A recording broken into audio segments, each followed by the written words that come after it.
ఇక సోషల్ మీడియాలో AP CM Chandrababu Naidu, మంత్రి లోకేష్, డిప్యూటీ సీఎం పవన్ కళ్యాణ్ పై అనుచితమైన పోస్టులు పెట్టారన్న కేసులో దర్శకుడు రామ్ గోపాల్ వర్మకు మరోసారి ఊరట దక్కింది. ఈ కేసులో రామ్ గోపాల్ వర్మ దాఖలు చేసిన బెయిల్ పిటిషన్పై హైకోర్టులో ఇవాళ వాదనలు జరిగాయి.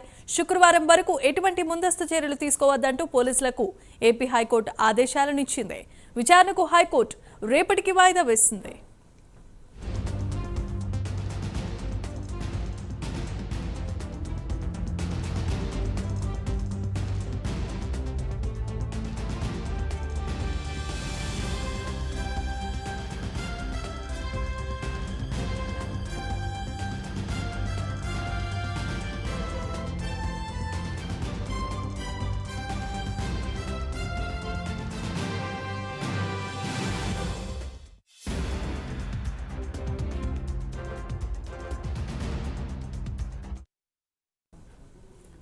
సోషల్ మీడియాలో చంద్రబాబు, లోకేష్, పవన్ కళ్యాణ్ పై అనుచితమైన పోస్టులు పెట్టారన్న కేసులో దర్శకుడు రామ్ గోపాల్ వర్మకు మరోసారి ఊరట దక్కింది.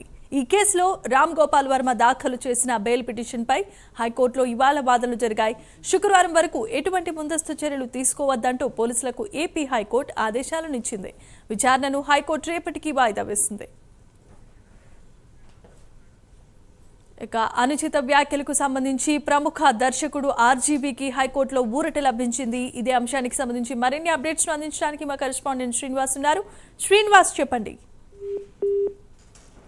వైసీపీ ప్రభుత్వంలో వైసీపీ నాయకులు కానీ అలాగే కార్యకర్తలు చేసిన పాపాలు అనేది వాళ్ళు వెంటాడుతూనే ఉన్నాయి. దీంట్లో భాగంగానే సోషల్ మీడియాలో గతంలో అనుచిత వ్యాఖ్యలు చేస్తూ అనేక పోస్టులు పెట్టడం జరిగింది. వారి మీద రాష్ట్ర వ్యాప్తంగా కేసులు నమోదవడం జరిగింది. దీనిలో భాగంగానే ఆ ఆర్జీబీ మీద కూడా గతంలో ఆయన అనుచిత వ్యాఖ్యలు చేస్తూ చంద్రబాబు, లోకేష్ అలాగే పవన్ కళ్యాణ్ మీద అనేక ట్విట్టర్ లో పోస్ట్ చేయడం జరిగింది. దీని మీద కేసులు నమోదవటం, అలాగే మొదటి నోటీసు ఇచ్చినప్పుడు ఆయన వాయిదా కోరటం జరిగింది. డైరెక్టర్ ఇక్కడ బద్దిపాడు పోలీస్ స్టేషన్ పరిధిలో ఆయనపై కేసు నమోదైంది. రామలింగం అనే అతను టీడీపీ అతను కేసు పెట్టడంతో దాని మీద ప్రకాశం జిల్లా పోలీసులు అతనికి విచారణకి కొంత గడువు కావాలని కోరుతూ అలాగే కోర్టును కూడా ఆశ్రయించారు అప్పట్లో.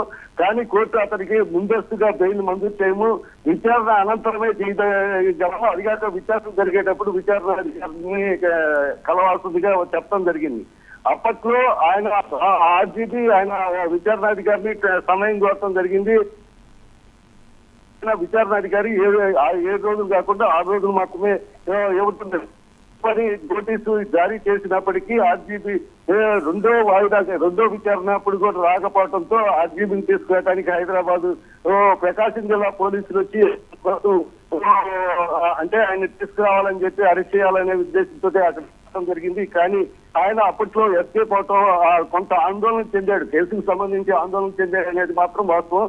కానీ తర్వాత మాత్రం కొంచెం రిలీఫ్ అయ్యాడు. తర్వాత మళ్ళీ ఆయన బెయిల్ పిటిషన్ హైకోర్టులో వేయటం, హైకోర్టులో ఆయనకి తదుపరి వాయిదా వరకు అరెస్ట్ చేయకూడదు ఇవ్వటం జరిగింది. దాంట్లో ఈ రోజు అతనికి వచ్చిందని చెప్పి చెప్పవచ్చు Jemimah. Right, thanks for the update Srinivas.